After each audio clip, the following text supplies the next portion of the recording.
أعوذ بالله من الشيطان الرجيم بسم الله الرحمن الرحيم يا ربي بالمصطفى بلغ مقاصدنا واغفر لنا ما مضى ya wasi'al karamil. Hendak aya jelema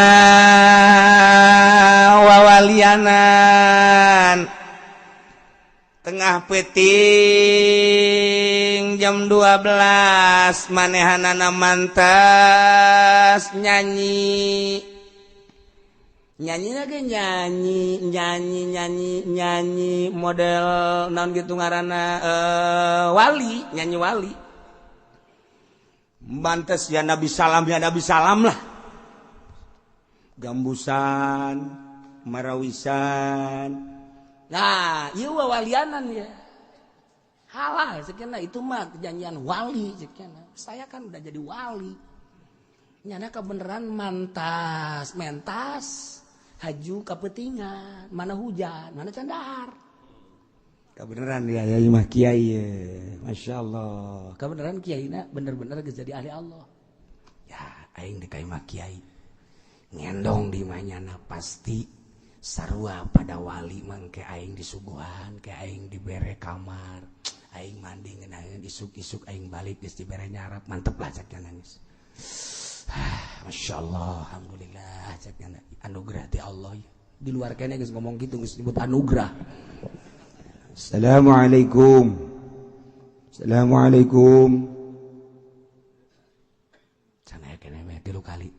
Assalamualaikum. Cek kiai teh saha?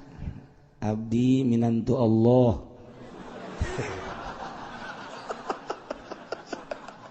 Eta bahasa geus luhur jasa tambah bahasa.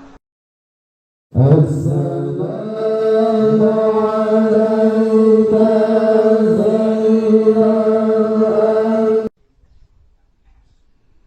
Bismillahirrahmanirrahim. Wa idh nataqnal jabala fawqahum ka'annahu zullatun wa dhannu annahu waqi'un bihim. Khudhu ma atainakum biquwwah wadhkuru ma fihi la'allakum tattaqun. Wallahu a'lamu bimuradi wa yaqulun eling sira Muhammad inna taqnal jabal. Waktu ngangkatkeun isun agung ing gunung Rafa'na tegese ngaluhurkeun isun agung ing jabal min aslihi saking asale jabal. Fauqahum ing dalem sadukure Bani Israil. Ka'annahu hale tetep kaya satuhune jabal zulatun iku aub-auban ulan nyangka aikunu tegese gayakinkeun ya Bani Israil kabeh anahu ing satuhune jabal waqi'um bihim iku kang tuni babihim kalawan Bani Israil sakitun alaih tegese iku kang logor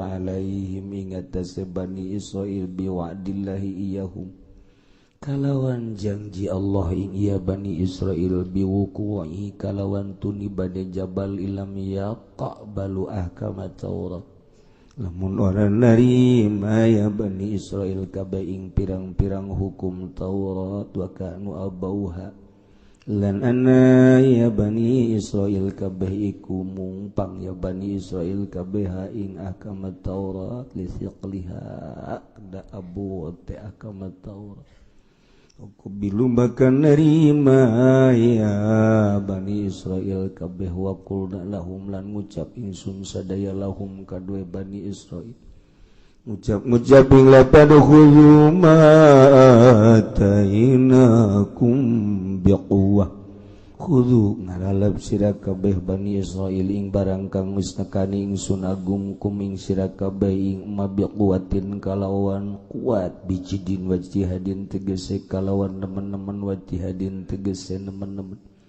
wadhkuru ma fihi lan pada eling sira kabeh lan ngamalkeun sira kabeh mapi ing barang kang tetep ing dalem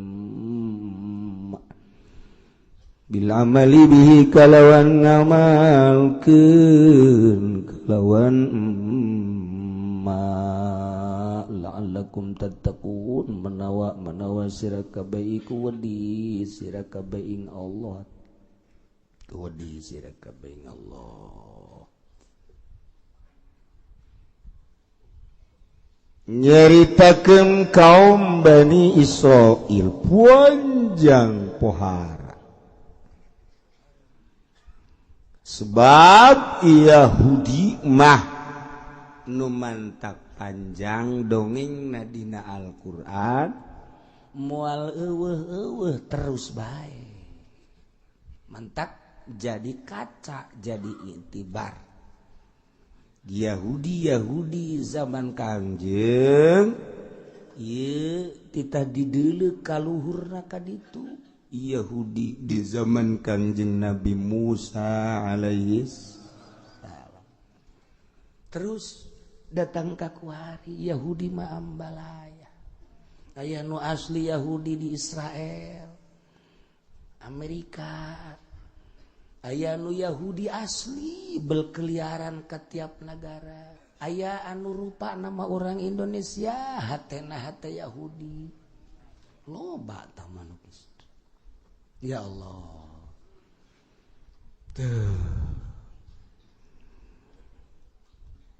ieu mah Yahudi di zaman Kangjeng Nabi Musa alaihis salam setelah manehanana disalamatkan ku Kangjeng Nabi Musa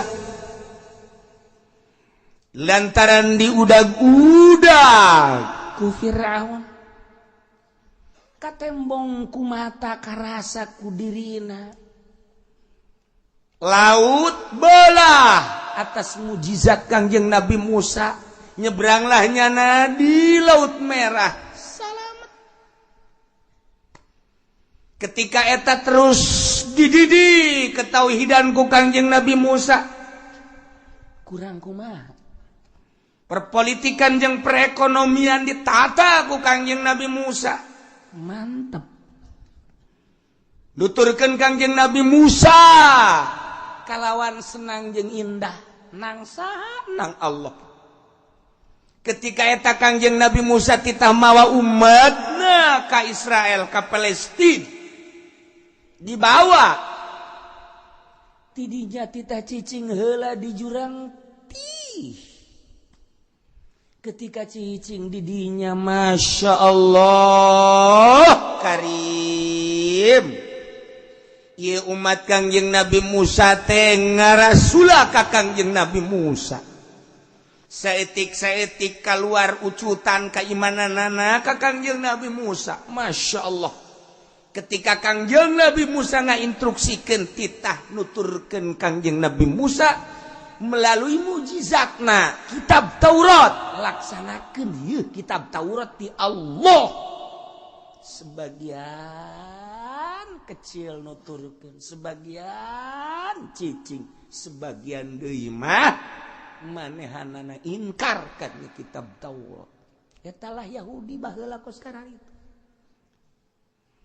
cek Kangjeng Nabi Musa lamun ieu terus-terusan ingkar karena aturan-aturan kitab Taurat awas Allah bakal ngancam nu geus didongengkeun kamari tapi tetep bae dasar teu iman maksudna iman mah iman ngan teu ngalaksanakeun nu teu iman mah jelas nu iman tapi teu ngalaksanakeun sebab kajurung ku nafsuna sorangan Masya Allah akhirnya diancam ku Kangjeng Nabi Musa, sampaikan hei Musa ka kaum anjeun lamun terus-terusan ingkar terhadap kitab Taurat, awas bakal ditimpa ku gunung gerage. Nang tangan cak kaumna di mana aya gunung kudu dicabut ku Gusti Allah. Bohong Musa ngomong sagedebul. Eta ku wanita ka Kangjeng Nabi Musa nu mantak boro-boro ka urang atuh sapira urang kiai lain wali lain. Kangjeng Nabi Musa bae nabi rasul boga mujizat eta diomong gedebul Musa ieu.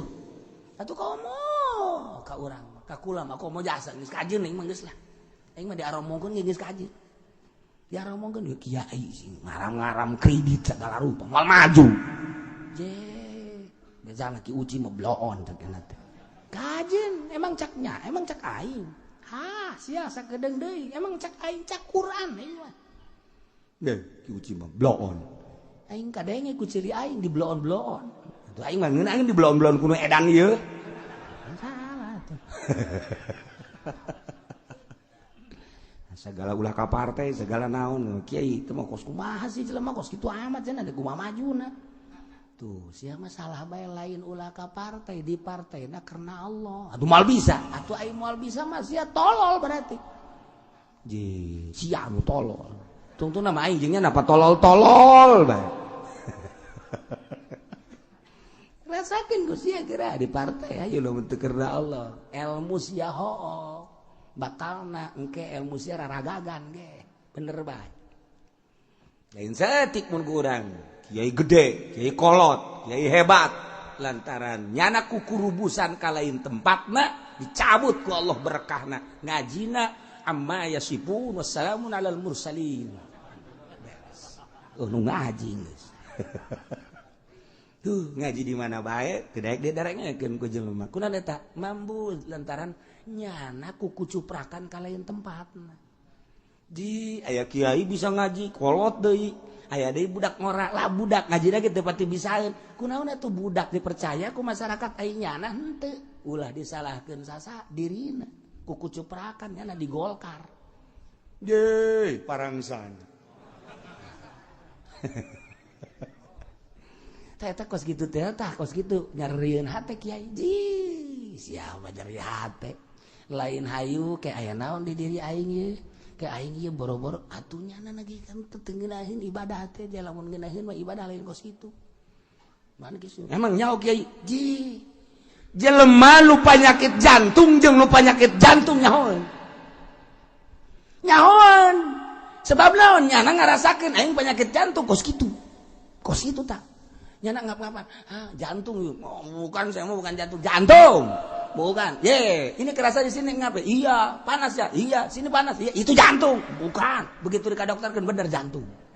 Nyahuan tah nu boga penyakit jantung jeung boga penyakit jantung deui. Engke ge ngobrolnya nya perjantungan bae, udah ke dokter. Iya. Diring enggak? Diring. Saya juga diring. Akur tah. Tinggal urang mah ngadengekeun. Bener. Tuh. Nu boga penyakit lambung jeung boga penyakit lambung akur. Sia kunaon eueuan we? Aing lambung. Aing sarua. Saya geus ka dokter, geus disuntik po, salila disuntik mah ngeunaheun tah saminggu mah ka dieu aja. Eueuan deui bae. Diurut geus aing diurut geus ka aing geus cek nya teh. Aja make naon make koneng diudak-udak kitu tah. Alhamdulillah kang ising-ising jadi koneng aing. Heuh aing ge cek nya teh. Akur tah nu boga penyakit lambung jeung penyakit lambung akur. Kajian kumaha ge. Nya, ku ari guru jeung guru tah, guru SMP jeung guru SMA ngobrol nya. Akur. Bakal akur nyambung uplak jangan tak uplak dia woi anu ka korupsi kan yang ngobrol akur nyambung ya urang debat jam urang ya santri ya urang kiai ngobrol jeung PNS nyana ngobrol jeung baturna urang teu kaharti sebab pagawean nyana urang mah teu pengen teu kaharti anulah istilah-istilahna ge teu nyaun nyana mah jeung nyana nyambung jeung urang mah teu atuh kitu bae terus. Nah, ieu ge ahli Allah jeung ahli Allah wali, nyambung jeung wali deui. Kajian kumaha ge nyambung bae. Ketika dek ngobrol nyambung jasa. Anulah nyaritakeun penemuan ieu nyambung.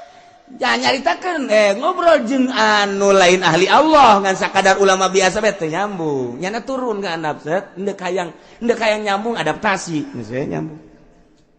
Ketika Kiai Golkar ngobrol jeung lain Kiai Golkar mah nyambung.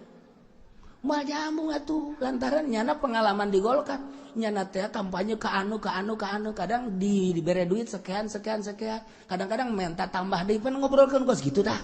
Tah kiai nu ieu mah nun teu ka Golkar. Atuh pan nyana gitu amat. Kos gitu amat. Embung lain embung ngadeukeutan nyana lah. Emang kunaon? Aing teu diberes sih.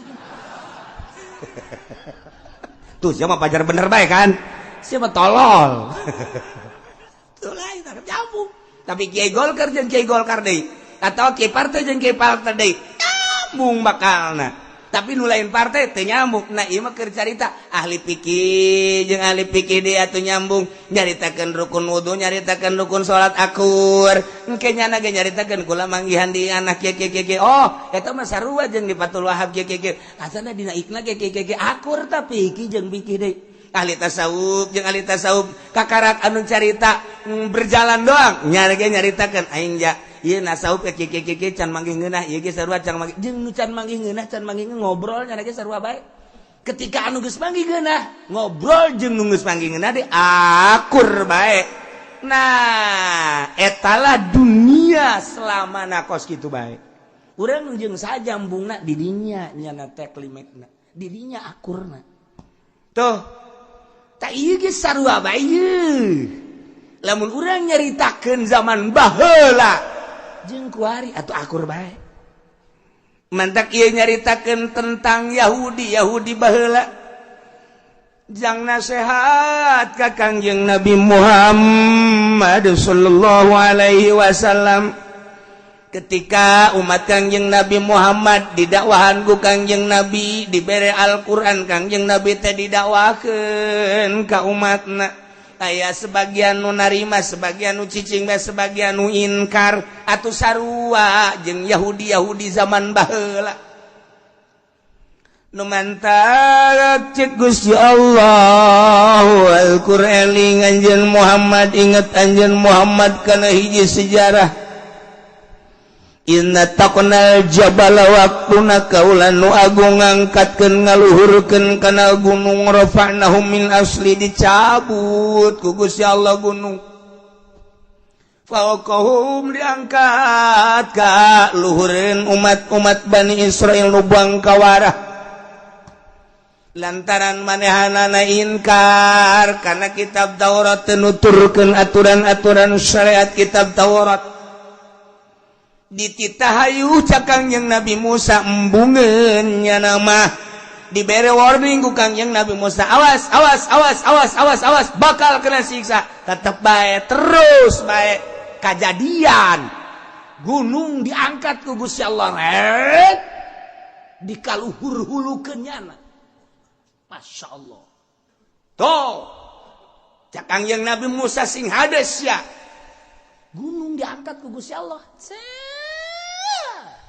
ka'annahu zullatun seakan-akan gunung teh diluhureun huluna kos mega bae di luhur nyahoan ieu gunung di luhur teh ka'annahu zullatun wa zallu nyana boga keyakinan annahu waqi'um asana ieu mah ragag aing disiksa ku gunung wah Yahudi teh neuleuh ka luhur kusieun sieuna gunung diangkat ka luhur terus seakan-akan niungannya na okos mega kumaha eta Yahudi sarujud gabe brak sieun ngan sujudna make palipisan kenca maksudna naon nu ieu neuleuh ka luhur cak jana ragag moal tolol teh coba itu gunung geus di luhur tololnya teh goblok. Mantap kuari Yahudi mah gitu mun sujudna gitu Yahudi di Israel. Tek kenca nya. Tek kenca nya. Ieu neuleuh ka luhur. Yahudi. Kuari kitu bae. Kuari ge. Masyaallah kari. Eta kabangkawarahan teh datang ka dinya tah. Kabangkawarahan teh datang ka dinya. Ya ada boga keyakinan bahwa gunung teh bakal ragag kajana, nimpahnyana. Nyaona ti mana? Biwa'dillah iyahum. Janji Allah ka marenahanana. Biukuhi ilam yaqbalu ahkamat Taurat. Bakal ditibakeun gunung kajana lamun teu narima kana undang-undang kitab Taurat. Masyaallah. Nya ge nyaweun.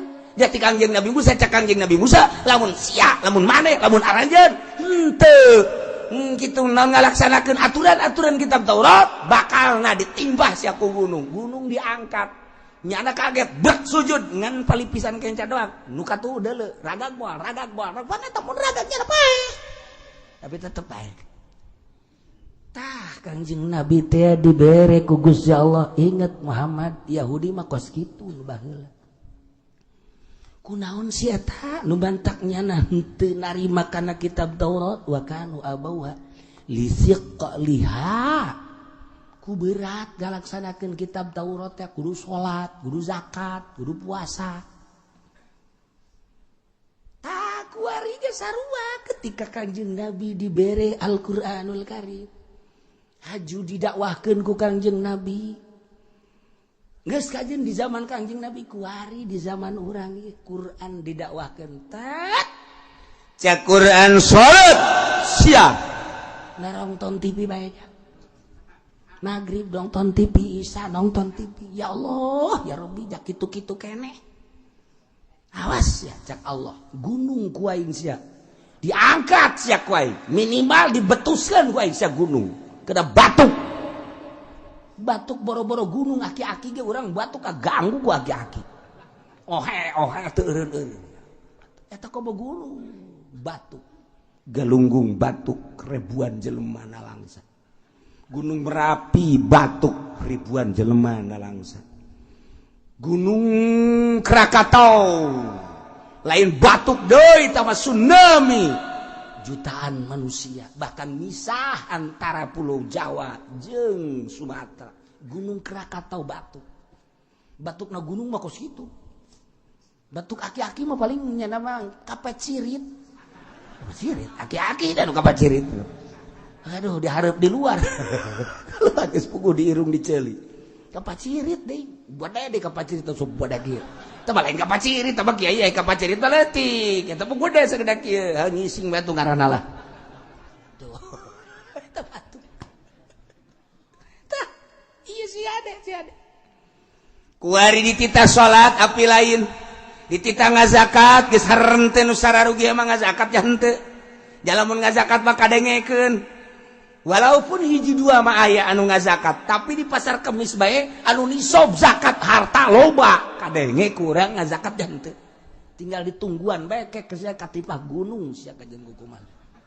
je parangsana kumaha meureunana tuh tita munggah haji rata-rata munggah haji mah hampir darekeun tinggal hiji dua doang numbung zakat mah berat jasa puasa ge aya lah darekeun tapi kapan hiji dua mah aya nu teu puasa asal dihareupeun jelema bae bakos nu leuleuseun biasa padahal mah ka imam ngaran goreng sangu eta aya teh di pasar kemis kuring ge nyawa jelemana kang ngaran-ngaranna nyaho kula aya sabaraha cenah ge aya hiji dua belah ditu tilu diterep aya terus waru aya itu di pondok aya terus aya ya sekitar bangsa nu nyaho kula mah 10 lah nah nyaho wae gararaga jelema nama tapi eta teu puasa asal datang mereka imah Masya Allah dahar biasa ngarokok biasa di kamarnya nah tersiksa nya ngarokok mah ngarokok ngan di kamar tuh ya Allah ya Rabbi tah eta titah nuturkeun Al-Qur'an berat jasa tarolah heula pelbah eta mah hampir-hampir ngalaksanakeun tapi ketika ieu titah ulah nyokot duit bang hampir kabeh titah ulah ngridit hampir kabeh ayo ndek kumaha coba titah ulah WhatsApp-an ayo coba ayo tiga ulah pacebukan nah coba pacebuk ieu salah maca lah kumaha aing bae pokona heula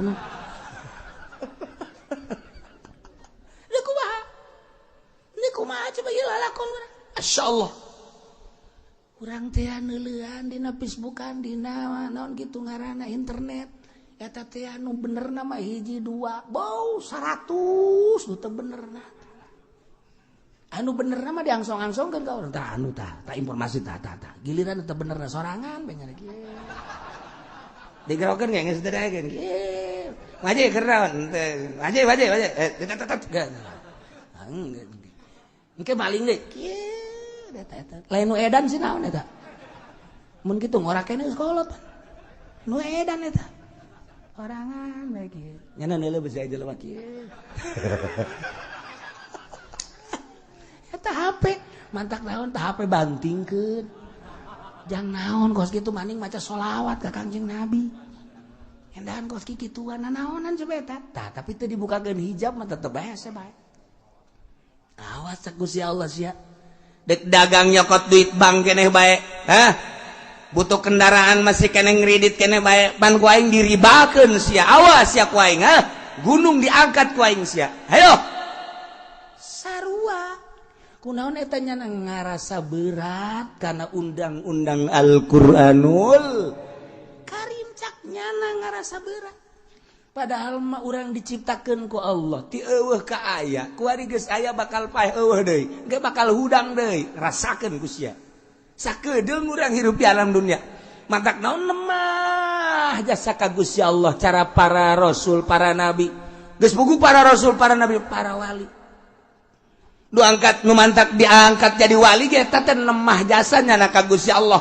nu di aku mimiti kuarinya nate melalui asma jeung sifatna berarti takwa ka Gusti Allah imtisalul awamir wa tinabun nawahi geus beres eta dilakonan kunyana sesuai jeung aturan syariat moal beres ibadah ka Gusti Allah lamun jerona teu dibersihan salat sesuai jeung syariat yakni nu diatur ku fikih eta salat moal beres lamun jerona teu diberesan beresan jerona abeh salatna ulah hayang kalem ku jelema abeh salatna ulah ngarasa hebat sorangan geus bae atuh ku ari mah dilillahi ta'ala keun ka Gusti Allah zahir jeung batin bagus urang kuari puasa turapi puasana sesuai jeung aturan syariat yana fikih nu diatur ku Kangjeng Nabi dikitabkeun ku para ulama urang bisa sesuai jeung aturanana ti mimiti fajar datang ka terbenam urang puasa bagus tapi lamun jerona teh dirapihan puasa urang hayang kalem ku mitoha ku tatangga jeung sajabana rapihan geura jerona abeh karena Allah zahiran wa batinan beuki naik urang ku ari mah salat tahajud sesuai jeung aturanana lantaran salat tahajud teh bakal nyaangan jaga urang di kuburan datang ka akhirat sebab saja lemah anu sok udang ti peuting saat batur lelap HS urang hudang ke di kuburanana bakal caang lamun urang lila salatna caangna gede lamun urang sakedeung caangna sakedeung tah lamun 2 rakaat ngentit lumayan tapi aya nu kerek bae bawa tuh cempor-cempor acan tah eta kan tahajud cet tetapi tahajud teh lamun ku urang geus dirapihan zahirna batinna teh dirapihan engke tahajudna yang kalem ku makhluk lamun aya jelema tahajud mun eueuh jelema tilok lamun aya babaturan urang di gigireunana tahajud teu make rakaat datang ka subuh tapi lamun eueuh jelema paling ge hudang kihes deui eta pan teu beres tahajud kos kitu tah aya kalem bae ku jelema asal aya jelema bae takbirna ge 4 Allah. Amin eueuh jelema Allahu Akbar. Nya mah kos kitu tah perbedaan antara aya jelema jeung eueuh jelema. Ria beresan geura batinna abeh tahajudna rapi. Bagus sesuai jeung instruksi Allah syariat jeung hakikat dihijikeun. Tah masyaallah. Syariat jeung thariqah dihijikeun bakal ngahakikat. Ya Allah ya Rabbi. Berat soteh lamun urang ku nafsu tapi lamun nafsu urang geus dieuweuhkeun di diri urang hampang mawa syariat ku ari ti eueuh ka aya nang Allah aya nu ngaturna Allah engke bakal maot nu ngamaotkeun Allah engke bakal dihudangkeun deui baas ngaranna dihudangkeun ku Gusti Allah digiring ka masyar nang Gusti Allah timbang amal urang teh bakal ka sorga atawa ka neraka nang Allah ngan urang dibere ikhtiar jang nyantelkeun ganjaran jeung siksaan nu bakal dilakonan ku urang jaga di yaumul kiamah sing ada ieu lamun urang inget kadinya mah urang sadar sasadar-sadarna. Kuari kurang ditanya diri urang Aisyah ye nusaha nu Allah. Kabeh lamun ditanya, sia nangieun sa nangieun Allah. Eta mata gula. Terjadi tah pas itu. Eta ceuli aing. Tah eta berarti ngaku ka mata ngaku ka ceuli. Encan jadi wali. Lamun wali kumaha? Eta mata sa Allah. Aju ku hari atas yang muriang nang Allah. Aju saya mal kamu tunggu ku Allah bae, ja sehat nang Allah, muriang nang Allah. Moal kamu mah sakit, moal aing mah tah eta bener asli. Eta sia mata sia sama Allah. Barang gering di kamar sia ka rumah sakit, pancen anu Allah. Oh aing teu kuat. Balik deui berarti ka syariat, tokos kitu tah sih hade. Salah atuh henteu ngan urang dina syariat berarti, henteu dina hakikat. Tuh, ya Allah ya Rabbi. Terus so gerak terus. Begitu di aku bae ku wali mata di aku aja. Ieu mata nu Allah. Geus lamun ieu mata nu Allah deuk di ka Allah keun kumaha sesuai perintah Allah. Cak Allah kudu neuleuh Al-Qur'an ku aing dideuleukeun ka Al-Qur'an. Cak Allah ulah dideuleukeun kana awewe nu lain mahram moal ku aing mah. Nurut jasa ka Allah. Lamun urang geus bener-bener nurut ka Allah hampa. Dagang lantaran butuh dahar jeung inum sebab urang boga tanggung jawab pamajikan jeung anak sebab urang teh kudu mere dahar napakah ngaranna ka pamajikan jeung anak bahkan mere baju bahkan ngimahan geus atuh urang teh usaha ku ari dagang dititah ku Gusti Allah dagangna nah ku ari dagang teh dek ngalaksanakeun anjuran Allah sok geura menang ganjaran ketika dirina abdi bade dagang bade usaha sesuai jeung instruksi Gusti Allah anu disampaikan ku Kangjeng Rasulullah Muhammad abdi bade usaha kanggo nganapakahan pamajikan jeung anak tek deuk disesuaikeun bae jeung aturan Kangjeng Nabi tah ketika make nafsu njokotlah duit di bank eta nafsu ngaranna eta siksa kita siksa eta nafsu lu diinstruksikeun teh jang dahar nginum pake ngan sakadar sakitu teu kudu loba-loba tah mah geus diatur ku Gusti Allah ketika urang make hawa nafsu hayang meuli ieu hayang meuli itu hayang ngabangun ieu ngabangun itu eta hawa nafsu teu diparentah tah ku Gusti Allah kunaon make hawa nafsu eta lah nu bakal jadi siksa sing ada tah kos kikituanana di urang ku ari teh dipasrahkeun jasa ka Gusti Allah nu mantak wali mah ngeunaheun salat nate sebab pasrah ka Gusti Allah. Allahu akbar. Zahirna maka piki sesuai jeung Fathul Muin. Batinna dipasrahkeun ka Gusti Allah lantaran ieu awak lain nu abdi nu Gusti. Haju ku Gusti teh dititah ruku titah sujud Gusti boro-boro titah ruku titah sujud ja lain nu abdi nu Gusti andai kata titah perang ge abdi mah daek bae Gusti sebab geus pasrah jasa ka Gusti Allah tah eta lamun urang geus pasrah ka Gusti Allah ja abdi teh nu Gusti aju engke daek teu daek ja abdi bakal dicokot teh ku Gusti atuh manian ku ari abdi nurut ka Gusti sapiraha titah ruku sapiraha titah sujud haju sapiraha titah maca Quran lah jang geus niat enan nginaheun jasa nu embungna urang nafsu urangna nu embung teh nafsu urang tah eta nafsu nu kudu diperangan ge aya limbah mah di pabrik siap golok perang nyawa taruhana siap bae nafsu eta kos kitu tah deres tah mah masih keneh kadeuleu bagus iya ye perebut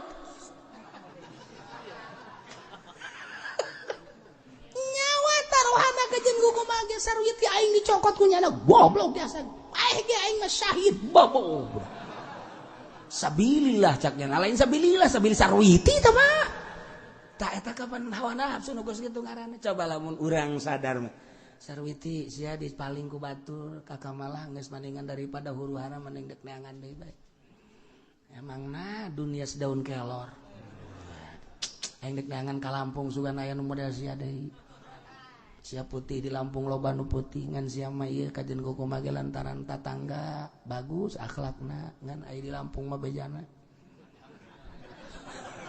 bangun dek ngerekep bae teh ka salaki tapi aing kajen lanek neangan deui kajen sadar kana ngalesan lain milik aing meureunana anta mah geus aya suratan di Lauhil Mahfuzna. Bae. Masyaallah, murid ka 10 urang ngadengeun ge. Ya Allah, sadar teh tah. Hayang sadar model kos kitu hese jasa. Sadar. Geus lamun urang penting hudang. Tak neuleuh jam 1. Ya Allah, ya Rabbi, Gusti. Ieu keur hees haju hudang nu ngahudangkeun kula saha. Lamun lain Gusti nu ngahudangkeun abdi abdi mal hudang. Jak kajen teuing di sejak-sejak ge hudang ai ku Gusti teu dihudangkeun mah henteu bae. Tapi abdi ieu hudang jam 1 meureun manan abdi hudang teh dihudangkeun ku Gusti. Cak babaturanna teh lain nu ngomong, lain ku Gusti tuh. Nu ngarobrol gandeng, siapa kahudangkeun ku gandeng. Jageuninganan teh babaturan aing gandeng ge kerek. Gandeng ku gandeng na kerek. Eta mangan sakadar adat doa. Dihudangkeun ku Gusti Allah jam 1. Alhamdulillah Gusti. Nu ngahudangkeun abdi teh Gusti. Ieu awak abdi deuk dikagustikeun bae ku abdi. Pandian ku urang. Tiris. Tanya ku urang awak ai sia nu sa Allah, ai cai mu Allah, ai tiris nang Allah. Aja sia nu mun bersih ti ku sa ku Allah. Aja deuk ka mana ieu sia deuk ka Allah pan ka Allah kudu bersih. Heueuh, haneut ka rasana. Bakal haneut ka rasana. Tak tiris teh nafsu. Nafsu tiris teh sarua jeung udang-udang, udah begitu hudang. Enggak keneh ka subuh. Nafsu teh. Mun dipandian, tiris eta tiris teh nafsu. Tapi lamun tanya awak, hei awak, sia nu sa? Nu Allah. Ari ieu cai nu Allah. Ai rasa tiis nang Allah. Aja sia ku tiis ieu kan jadi bersih. Bener. Deuk asa sia? Deuk ka Allah. Pan ka Allah mah kudu bersih. Heeh. Ngeunaheun ge sia. Seger bakal. Seger. Di ka Allah kan kabeh. Ngeunaheun. Tuh. Mulai Allahu Akbar nang satah. Nang saha nang saha ngangkatkeun nang Allah. Lamun ngarasa nang urang, lamun ngarasa nang urang capek bakalna.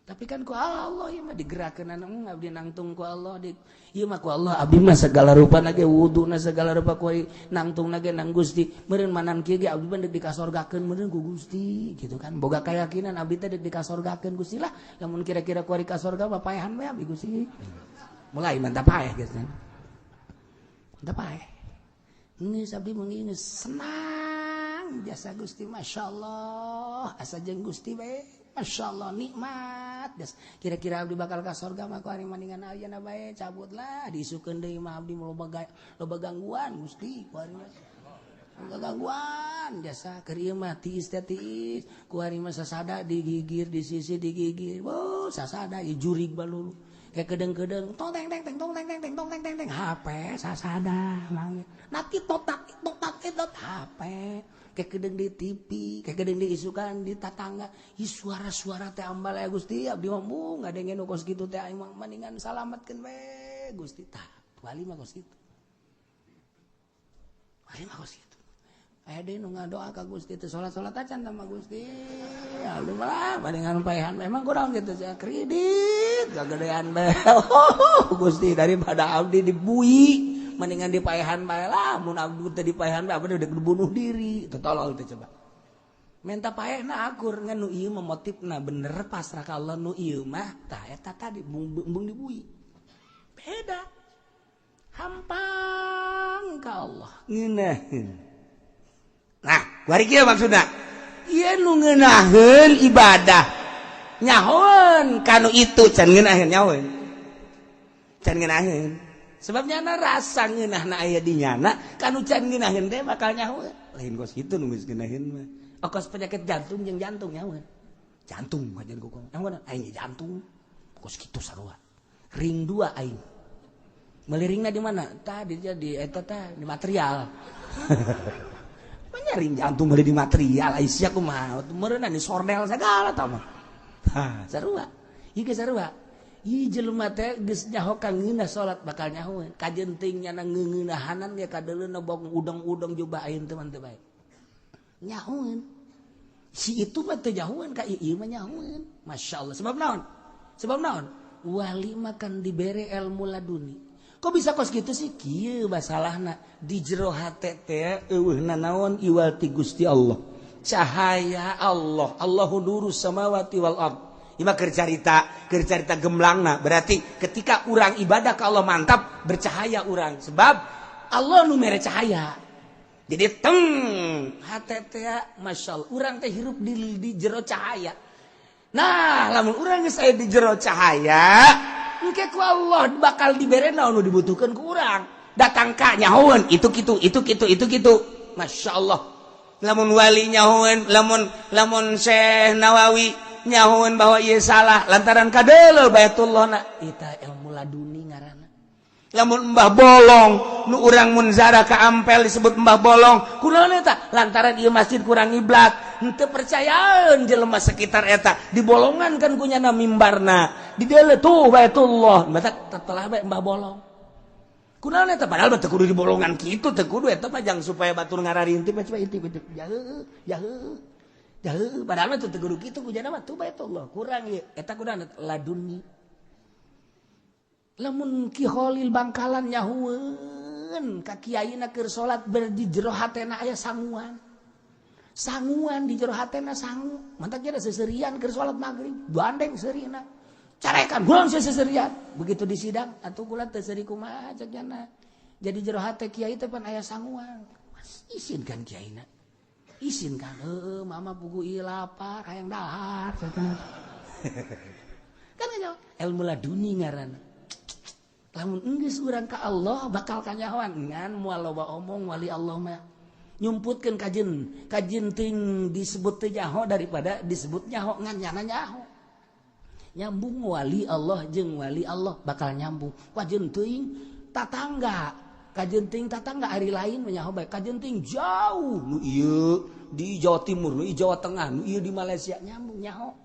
Sinar jeung sinarna bakal ngahiji sebab Allah na eta-eta keneh. Seakan-akan Allah ngabejaan sebab urang aya di sinar Allah, itu aya di sinar Allah. Nu di sinar Allah jeung nu di sinar Allah bakal nyambung. Nu aya di Suriah, nu aya di Yaman, anu aya di Baghdad kabeh teu nyarambung nyaho. Ka Ambe wali Allah nu aya di Serang, nu aya di Pandeglang ka Ambe. Sebab naon? Itu aya di sinar Allah, urang aya di sinar misalna, ieu wali ieu di sinar Allah, ngahiji di sinar Allah. Nyahoeun kajen teh nyana hees bae, kajen teh nyana macul bae. Nyaho wali kajen kukumaha ge sebab nyaho nu panyakit jantung jeung panyakit jantung ngobrolna ring malulu. Panyakit lambung jeung panyakit lambung ngobrolna ieu teu rab malulu. Panyakit Krisno jeung panyakit Trisno sarua bae eta teh nyana nyaritakeun I love you malulu ieu sarua. Mangsana teh di Bitung aya, di Cisoka aya eta nyaritakeun bae aing meunang we. Waduh jangkrik muda di sekarang gua. Nyawa. Ya deh jauh eta ngobrol karena itu bae. PNS jeung PNS selantaran aya di dinya sarua di lembah eta bakal akur. Guru jeung guru akur bae. Ya, Intel jeung Intel atuh nyaho nyana ge. Intel jeung Intel aya kode-kodena sarua bae. Wajan teh di tengah-tengah riungan manusia loba ribuan. Intel datang, itu Intel. Nyana pada ngamankeun. Intel polisi, Intel abris sarua bae. Intelijen jeung intelijen, ulah-ulah dalam negeri jeung luar negeri bakal nyahoeun. Nah, nu sok moto teh naon gara-garana? Wartawan, dosi mah nyaho bae. Anu kos kitu mah bangsana meureun sia tah. Wartawan sarua bae di peperangan Palang Merah jeung Palang Merah nyahoeun nyana teh pengamanan dalam peperangan nyahoeun ieu medis dan lain sebagainya. Santri jeung santri kajahoan bae kajon teuing kumaha ge. Urang di kota, ieu di kota. Sarua bae urang make samping itu mah make calana. Kanyahoan santri sia kajen kumaha ge. Leuh, kajen kumaha santri. Kanyahoan bae. Sia kanyahoan we lah kajian kumaha PKS. Kunaon we hideung na ngagedor-gedorkeun. Santri asli jeung PKS. Santri hideung tarangna PKS hideung. Kukuda mah ketebak we. Ieu santri asli, ieu PKS. Kanyahoan. Tina naon leumpang. Tina leumpang lagi geus kanyahoan santri asli mah. Di tengah-tengah jelema hampuran punten di kota ge punten. Bangun minggir bae aya adab tapi PKS nabrak los beda. Ya tuh kanyahoan we. Nah ieu keur carita wali jeung wali atuh nyahoeun nya sebab pada ya di cahaya Allah. ieu keur carita layaripul wali illal wali. Nah matak naon pasrah gerak ka Gusti Allah, ulah ngarasa berat ka Al-Qur'anul Karim. Lamun urang ngarasa berat ka Al-Qur'an berarti aya nafsu di awak urang. Nafsu mah saeutik bae, urang hudang peuting, kemudian urang sieun ka pocong, eta teh nafsu urang. Urang sebab naon? Sebab urang embung neuleuh pocong, urang mah hayang ge neuleuh nu geulis. Tah jadi nafsu urang teh deuleuhan teh embung neuleuh pocong, eta nafsu ngaranna. Hayang ge neuleuh nu geulis, eta nafsu ngaranna. Ketika geus diparasakeun ka Allah, nu geulis pocong makhluk Allah geus ieu. Paling mau nikak bulu.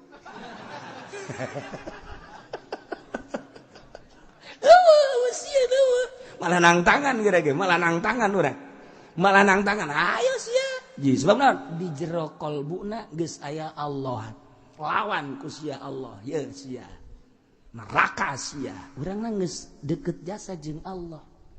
Mata kajawan. Hendak aya jelema wawalianan. Tengah peuting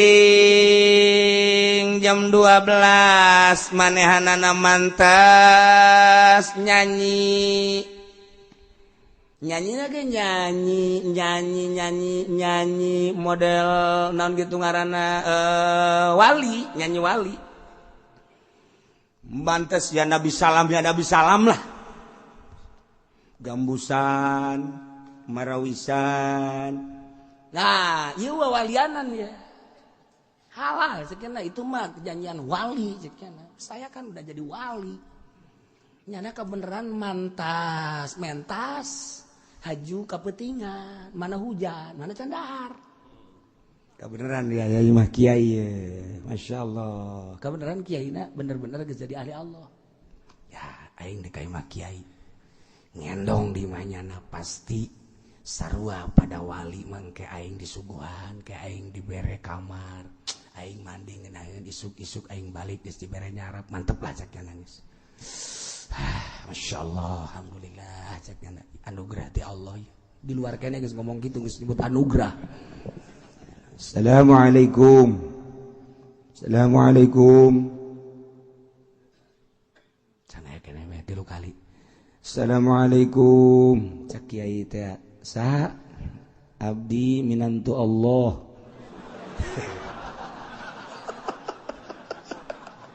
Eta bahasa geus luhur jasa tambah bahasa. Luhur tambah geus. Abeh di pajar wali kan maksudna. Wali asli mah ngomong gitu masalah. Masalah geus paham geus. Wali jeung wali mah paham. Sanajan salah ge sebab timbul tina kadeuketan cenah jeung Allah. Aing nya ge nurutan bahasa wali. Abdi minantu Allah. Kan kaambe kunyana ku wali dan di jero bukakeun lawang, oh calikeun lah di dinya henteu tidak ka jero calikeun lah di dinya. Wah aing disiap-siapkeun geus ku kumaha ge. Alhamdulillah. Horenganan kiai nu ahli Allah mah wali teh make baju heula rapi taju keluar ngobrol sakedeung di mana ye abdi mantos dakwah cek nya teh. Alhamdulillah masyarakat antusias mudah-mudahan bisa ngamalkeun sakian itu. Terus abdi kapentingan hayang istirahat deui. Istirahat nu paling ngeunah mah sama-sama mantu Allah sakian teh ya urang di dieu lah deui. Lain teu kabeuli hotel, lain teu kabeuli tapi wah minantu Allah teu pantes sakian kudu di hotel. Iwalti kudu jibabarengan jeung minantu Allah deui. Kan wali mah nyaweun. Sia mah lain minantu Allah cek kana teh. Sia mah juri. Cek hatena teh. Geus we. Tujuannya na hayang ngendong di dinya bakal dibere kamar, mandi, dahar, katirisan, kalaparan nyana bakal nikmat lantaran salah ka wali tah nyana. Sebab nyana lain wali. Cak kiai nu wali teh. Yuk tuturkeun abdi. Cih, pancak kiai teh tuturkeun ya. Ayo, abdi cenah ngendong di tenang, cek kana ngendong mah urusan gampang. Diajak lelempangan, dari katukangan terus rada jauh raja aya ta masjid. Nah, besirek ngendong mah di dieu bae. Lepan. Sebab ari minantu Allah mah kudu di imah Allah, ieulah imah Allah cek kana. ditinggalkeun ku nya hakan teh minantu Allah cenah teh nya balik deui dadah minantu Allah tinggalna bae kieu sial amat cenah teh kanyahoan emang kumaha gitu okos Habib wawalianan datang ka imah kiai kemudian dipayang-payang aja ngomongnya nak waduh ini jarang Pak Kiai katanya turun ini mah mau ke rumah Kiai aja dia mah udah nggak mau ketemu sama siapa-siapa mau ketemunya sama Kiai doang kan keambeun ku ahli Allah mah nya nipu sia kajian kukumah ge moal kebel ge ngitung ya kajian kukumah ge oh diuk nyenang geus kikieuan bae bangun papanaan teh terus ngobrol geus ngobrolnya teh dekeun ngobrol terakhir doang Kiai kalau pengen selamat harus ngeluarin uang biji 9 ceknya teh biji 9 gimana 9.999 eta mah kieu goblok atuh kaambeun walian mah tirokos kitu ujungna wali asli mah embungeun dibere duit aju ngadoa salamat khusus jang kiai umum jang masyarakat di ongkosan ge embung eta asli wali ieu mah mun aya embe di bawah mun aya kebo di bawah malah mah mun aya pamajikanna dua nu hiji jang aing tolol meureunna kaambe ulah sok wawalianan ngan embung ribut bae kiai aya nu ribut goblok meureunna eta mah sarua pada juri kabeh ayo ngade besis ya jeung aing ini mah jangan begitu ini mah Habib gua bukan lihat Habibnya lihat akhlaknya kalau lihat Habibnya bener tapi akhlaknya gak beres nih tuh eta mah deres Habib nu lain Habib wawalianan deui aya nu lain Habib ge wawalianan make calana luhur sabelah handap sabelah atuh mah lain wali nu gelo ieu mah waya salat teu salat teu beres cek dina kitab Tanbihul Ghafilin lamun aya jelema hiber lamun aya jelema napak sancang lamun aya jelema teu dahar-dahar hebat jasa hebat ulah waka dihebatkeun deuleuh heula nyana salat henteu puasa henteu lamun nyana bisa hiber bisa napak sancang tapi teu salat namu ka imah urang geus wali asli atawa lain usir kos kitu mah ulah dituturkeun ulah babari bae aja kitab Tanbihul Ghafilin emang kumaha gitu teman deuk wali teh deuk lain pokona urang mah sebab urang mah neuleuna syariat ketika nyana teu daek salat geus ka ditu bae ye cek nanti aing mah wali asli da bodoh wali asli ge bogan henteu nembongkeun syariat indit kula mendek nuturkeun syariat bae tuh eta kan bunda eta kos kitu urang ka urang ngeunah geus aya jelema wawalianan kieu kitu haju salat henteu puasa henteu aju hitut ge salat bae wow ceknya wali beteuna naon teu boga wudu ge babau udah teu beres si wali tas itu tuh tapi kana jadi imam deui saya imam, iya pan wali iya pan tadi tas itu tuh wali mah batal ngacak jangan ambo geus tah nyaminan tuh Allah mah geus di masjid tas ya tiris-tiris los kaya hoat ya Allah ulah sok sambarana biasa bae sin wajar aya Habib bangun luca lece luhur ya kajian kumaha ge beda kadeul gerak-gerakanana matana dan lain kajian teh ngomong kieu ngomong kanyahoan iluhur kajian kumaha ge tah atawa nu lain Habib oknum Habib loba jasa ku ari mah lain Habib ngaku-ngaku Habib ngaku-ngaku Habib ambalaya ku ari pugu India he ya Allah, iya mah India he mah. Ya, batur hema malini ngaku Habib ya. Beres ya. Loba jasa ya ku hari. Kasih hade. Geus pokona mah ngaku-ngaku kitu mendingan tinggalkeun bae lah. Tinggalkeun geus ulah, mesti urang katipu. Ya Allah, ya Rabb. Pemberitahuan kepada Pak RT Junaid jeung Mang Udin suruh pulang dikarenakan saudaranya meninggal dunia. Nu mana tuh urang mana? Ente kayak Udin kalau luar kabeh deui. Ih salah ya. Ya pemberitahuan kepada Pak RT Junaid yang Mang Udin suruh pulang dikarenakan saudaranya meninggal dunia. Junaid mana? Lemburan. Lemburan ya itu kan salah ya engke udin loba udin barali kabeh deui.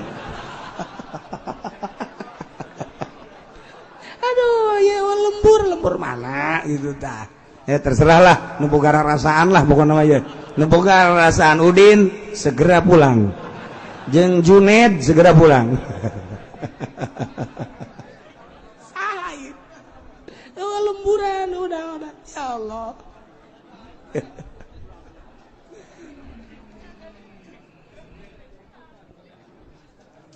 كأنه ظلة وظنوا أنه واقع بهم. Gunung diangkatkan ku Gusti Allah seakan-akan mega di luhur nyaungan manehanana ngiuhan manehanana. Bani Israil boga keyakinan bahwa gunung teh bakal nemble ka manehanana ragrag. Lamun manehna teu narima kana hukum-hukum kitab Taurat, nu mantak manehna teu ngalaksanakeun lisik liang ngarasa berat. Mantak kade cek Gusti Allah khudhu ma atainakum biquwwah. Carkelan ku aranjeun kabeh kitab Taurat anu ku kaula anu agung geus dibikeun ka aranjeun kabeh cekel kalawan sekuat-kuatna nyeuan cekel. Hartina cekal teh ulah kaluar tina aturan-aturan kitab Taurat. Wadhkuru ma fihi, amalkeun isi kandungan kitab Taurat la'allakum tattaqun, abeh maneh takwa sieun ka Allah. Kitu didongengkeun ka Kangjeng Nabi sarua Al-Qur'an. Cekelan sing pagel Al-Qur'anul Karim, khudhu ma atainakum. Cekelan ma Al-Quran atainakum anu ku kaula nu agung kami nu agung geus ngikeun ka arajeun kabeh bikuwatin. Cekelan sing nyaan sing pagel sing kuat ulah gulak-gelak nyekelan Al-Qur'an sing pagel. Cak Quran wajib laksanakeun, cak Quran haram tinggalkeun. Hayu Al-Qur'an moal kebel pae sia. Namun kaluar tidak aturan Al-Qur'anul Karim jaga di akhirat sia bakalna dikerebekeun di neraka jahanam sia. Moal kebel. Khudhu ma atainakum. Awas. Wadhkuru ma fihi. Amalkeun isi kandungan Al-Qur'anul Karim. La'allakum tattaqun. Abeh maneh sieun ka Gusti Allah. Masyaallah. Ieu keur carita kisah Bani Israil di zaman Kangjeng Nabi Musa alaihis salam. aya makna isyarah cek ahli thariqah mah diisyarahkeun bahwa wa inna taqnal jabala, ingat anjeun Muhammad waktuna kami nu agung cek Gusti Allah ngaluhurkeun gunung-gunung mana eta gunung anu dipake munajat ku Kangjeng Nabi Musa, Tursina anu aya dina Al-Qur'an, wattini wazaituni wa turi sinin wa hadzal baladil amin. Teu kudu neangan ka Kairo utara Kairo antara Mesir Yordania jeung Israel didinya lah sebelah utara gunung Kairo yakni Mesir didinya aya gunung ngaranna Gunung Tursina. Cek ahli thariqah teu kudu ka Kairo, teu kudu ka Yordan, teu kudu ka Israel. Gunung Tursina mah aya di diri urang. Mana ahli thariqah ngaisyarahan Gunung Tursina adalah hulu urang. Ingat anjeun wahai manusia. Idna taqnal jabala, waktu kaula nu agung ngaluhurkeun hulu. Fauqahum disaluhureun aranjeun kabeh. Ka'annahu zullah, seakan-akan hulu teh nu niungan anjeun. Awas. Sing hade ieu hulu teh lantaran di hulu teh aya pikiran. Aya otak, aya mata, aya ceuli. Gunakeun ieu hulu teh sesuai jeung aturan Al-Qur'an. Khudhu ma atainakum biquwwah, ceklan ku anjeun Al-Qur'an nuges dibikin ku kaula ka anjeun kalawan kuat deuleu Al-Qur'an ku mata awas hulu teh gunung dengekeun Al-Qur'an ku ceuli awas gunung teh hulu omongkeun Al-Qur'an teh awas ieu gunung teh hulu pikir Al-Qur'an teh awas lantaran di gunung teh yana di sirah teh aya pikiran anjeun teh lamun teu ngatur hirup teu sesuai jeung aturan Al-Qur'anul Karim awas hulu bakal jadi siksa ka sia bakal dibadukeun hulu ka sia muter hulu teh gunung teh dedeulean teu pararugu dedengean teu pararugu gara-gara deuleu denge omongan jeung pikiran bakal disiksa sia jaga di akhirat lantaran ieu teh sumber siksa. Ingat anjeun wahai manusia ketika aing ngaluhurkeun hulu sia di hulu sia teh aya otak aya pikiran aya denge aya mata aya sungut aya irung gunakeun ku anjeun pake mencerna Al-Qur'anul Karim khudhu ma atainakum biquwah cekelan ku aranjeun kabeh Al-Qur'anul Karim dengan sekuat-kuatna lamun can kadeule-deule ku sia lamun can kapikir-pikir ku sia lamun can kadenge-denge ku sia Al-Qur'anul Karim dengekeun ku sia urayan-urayan Al-Qur'anul Karim di mana aya kiai guraikeun Al-Qur'anul Karim dengekeun ku ceuli sia aing geus mere modal ka sia ceuli sia aing geus mere modal ka sia batas sia aing geus mere modal ka sia otak sia pikiran sia aing geus mere modal ka sia sungut sia lamun sia henteu ngajading sia henteu nuturkeun sakumaha Al-Qur'anul Karim disiksa ku aing sia sakumaha disiksana Bani Israil diangkatkeun ku ari ku aing sia hulu sia dibadu-badukeun ku aing sia lamun henteu ku ari di akhirat sia ku aing kulub sia idza taqnal jabala modal gunung urang geus aya teu kudu neangan ka Kairo teu kudu neangan ka Yordan urang teh geus dibere gunung ku Allah hulu urang seakan-akan gunung cek Allah khudhu ma atainakum biquwwah wadhkuru ma fihi amalkeun eusi kandungan Al-Qur'an la'allakum tattaqun hayu sia abeh takwa ka Gusti Allah sing hade ieu hulu urang titipan ti Gusti Allah bisa jadi rahmat ieu hulu bisa jadi siksa ieu hulu tuh masyaallah nu mantak dina surat Baqarah geus dijelaskeun wa idza qanna waktuna kaula ngalak misaqakum marafana fawqakum at-tur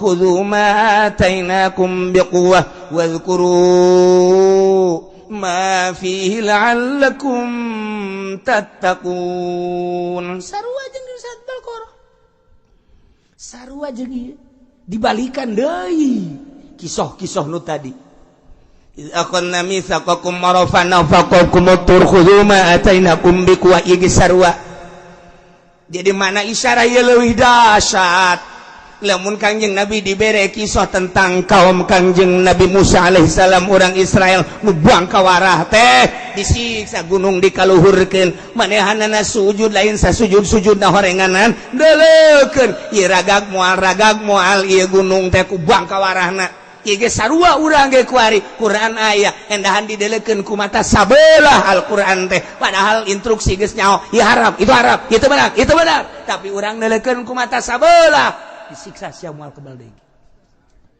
sing hade sia masyaallah sadarkeun diri urang komono geus karolot moal ka mana deui pasti urang dipikeun ku anak incu urang ka leuweung dikubur urang sapoe 2 poe 3 poe saminggu bakal nahan getihan ajur awak urang nu kuari ku urang dimumule ku urang dagang teu nyaho haram urang teh deuleu teu nyaho haram deui teu nyaho haram asa nu urang asa nu aing asa hebat awak aing teh kakayaan aya di aing jabatan aya di aing keagungan aya di aing sakedeung deui sia bakal jadi cacing di jero kuburan sia sing hade khudzu ma atainakum biquwwah wadhkuru ma fihi la'allakum takun sadarkan diri orang dengan makna isyarah ialah jelema loba nu jaradi solihin, loba nu jaradi wali-wali Allah lantaran gunung seakan-akan ieu adalah kitu sirah teu kudu neangan gunung Tursina, teu kudu neangan gunung-gunung nu lain. Allah geus ciptakeun gunung di diri urang, bahkan diamanatan ku Gusti Allah mata, ceuli, irung, sungut, pikiran sing hade amanat tah gunung eta teh bakal jadi rahmat atau bakal jadi siksa diserahkeun ka sia cak Gusti Allah. Aing nyiptakeun sia, aing geus jadiakeun sorga jeung neraka. Mudah-mudahan urang kabehan disalametkeun ku Gusti Allah sehingga urang bisa takwa ka Gusti Allah, sehingga ku takwa urang bisa salamet bi barakati umil Quran Al-Fatihah.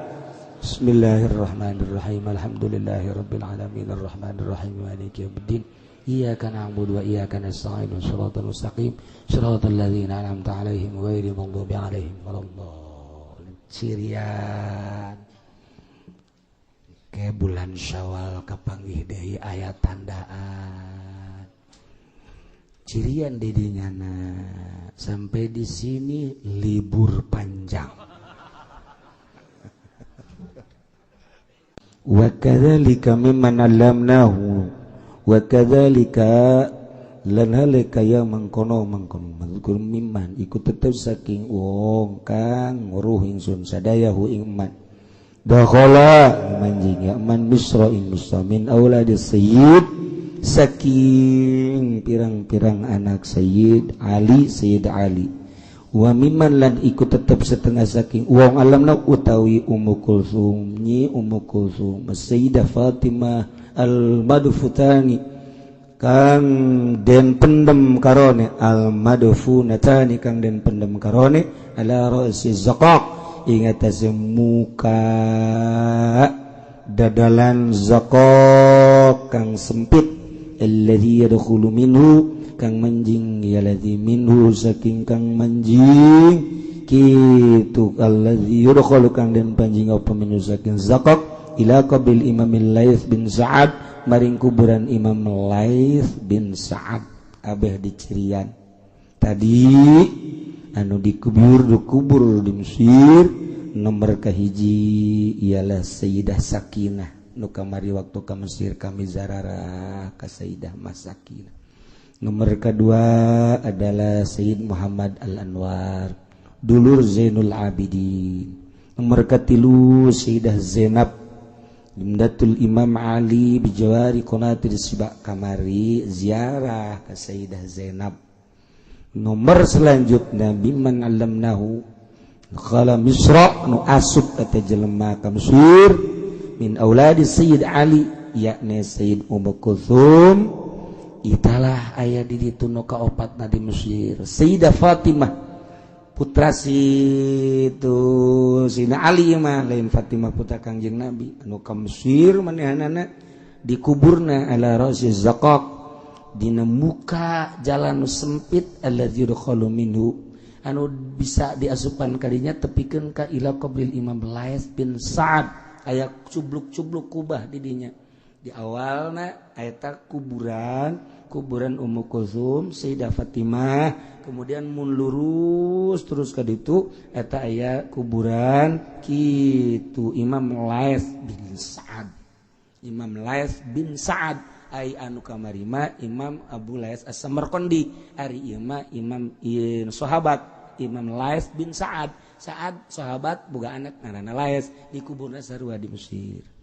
Jadi di Mesir ieu cucu-cucu Kangjeng Rasul, buyut-buyut Kangjeng Rasul seueur pisan nu diarangkat jadi wali-wali Allah Subhanahu wa taala.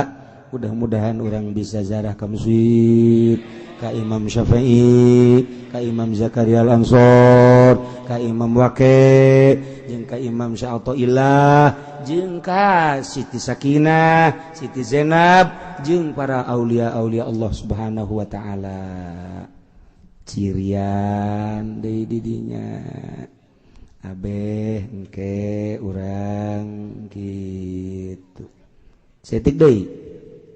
Wa Sayyidah Ruqayyah Al-Madfunah bil kurbi lan sayyidah Ruqayyah kang dan pendem kalon parak min jami syajarat tidur saking kitu besi jami syajarat tidur bil kurbi min dakhilil khalifah amiril mu'minin al-Abbasi wa gila annaha dan ucapakeun anha satuhunna ya sayyidah Ruqayyah ikum min amai sayyid Ali saking ikut tetap saking pirang-pirang gitu amat Sayyid Ali lamin binaihi ora saking lamin banati ora saking sake anak wadone Ali kitu kene aya deui ngaran Ruqayyah.